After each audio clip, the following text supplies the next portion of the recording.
What's up, gamers?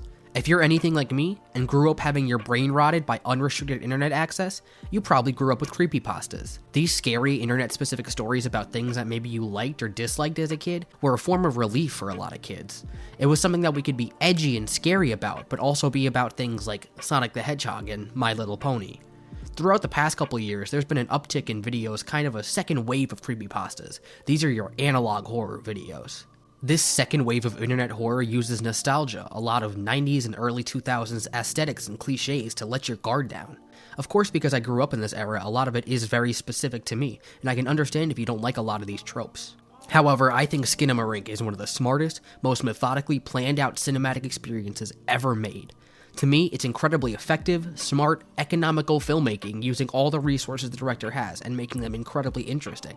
I mean, the gear used for this movie was literally borrowed equipment. The camera work is slow and meandering in a deliberate, purposeful way that both emulates a child's perspective and never really lets you know what's going on, only giving you morbid clues and hints to the unknown terrors, so that when the scares are revealed, it's even more burned into your brain. I like the film grain specifically being film and not VHS static or any kind of image distortion. This older form of film deterioration emulates a lot of 70s or 80s vibes, letting more people into the visual style of the film.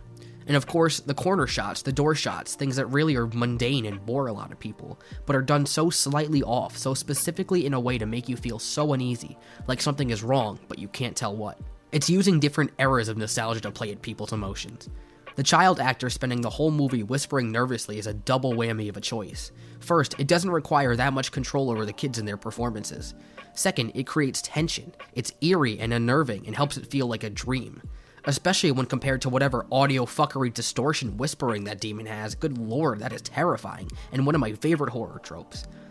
Skinamarink is incredibly personal to me and my childhood. The relationship I had with my brother, the house I grew up in, the primal fears and anxieties, especially late at night in the dark.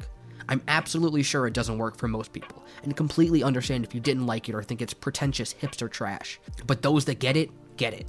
People are comparing this to The Shining and saying it's one of the most evil films ever made.